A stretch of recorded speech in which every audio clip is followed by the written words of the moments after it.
it because it is against the values of the institution. Okay. Yes. That's very nice. Maybe in this short time or long time you've been in the leadership journey, what are the worst moments? What is that worst moment you've ever experienced since the first time you've been in the office? Yes, the worst I have experienced several.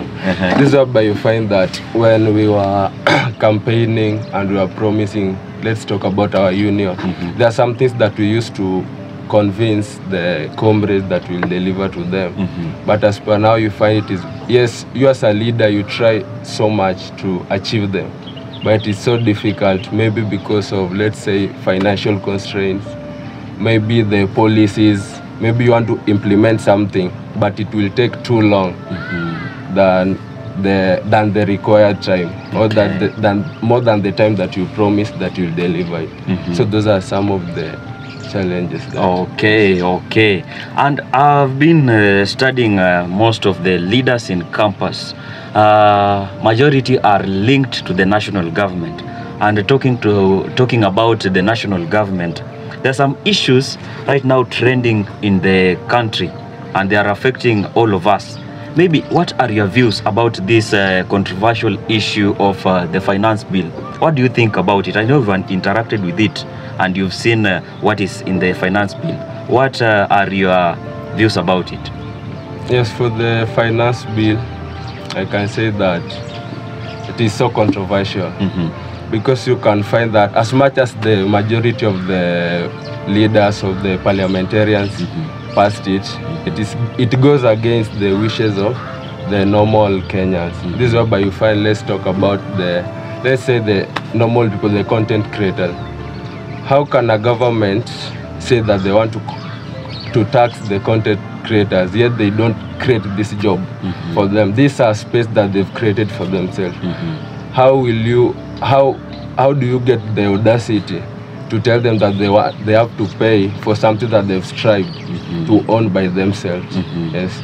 And talking about let's say the housing level, this is by, let's say, the teachers.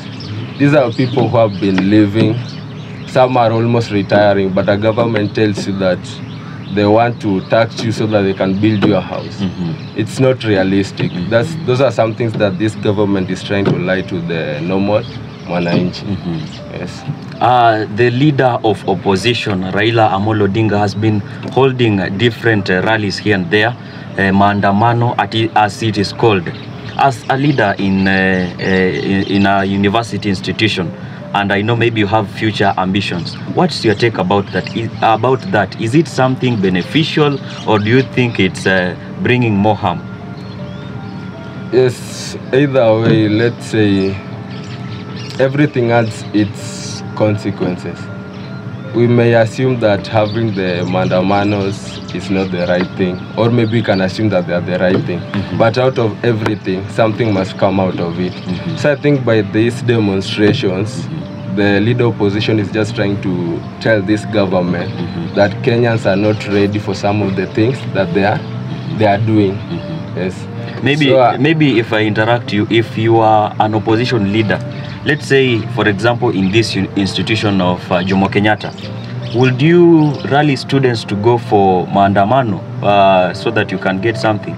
You know, in an institution level, I think the best way to solve such problems is by trying. First, you have to try dialogue, and you must, because this is an institution, you'll find that there are some people higher above you whom you can consult, and you'll get several ideas of getting out of the situation at hand.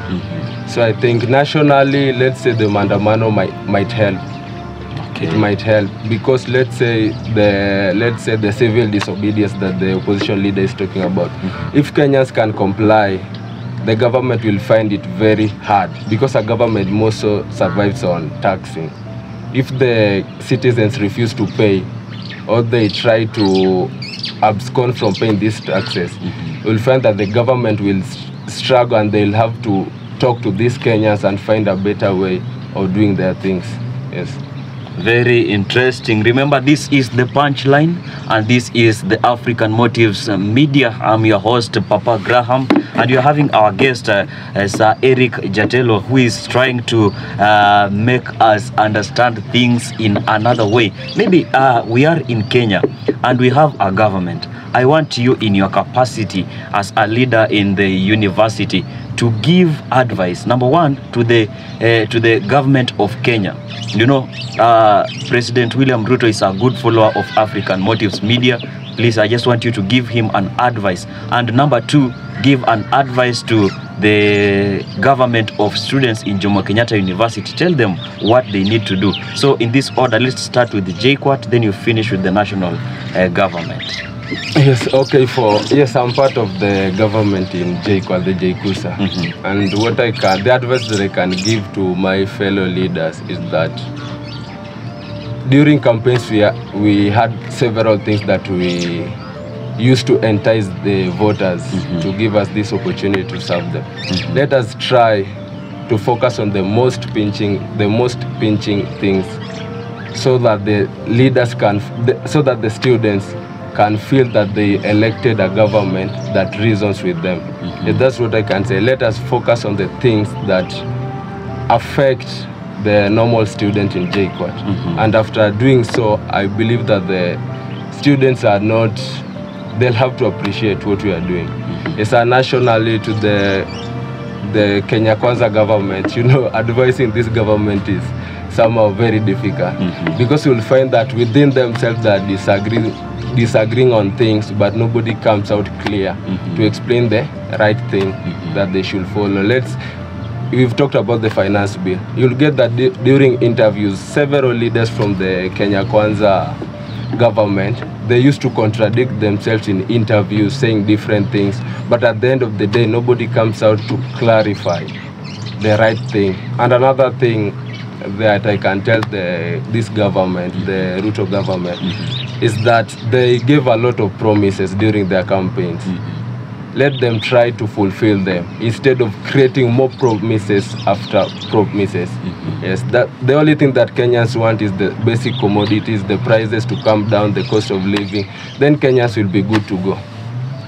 Thank you so much. Thank you so much. As we come to the end of this discussion, there are some good questions that we usually have for our guests every time they come to this platform.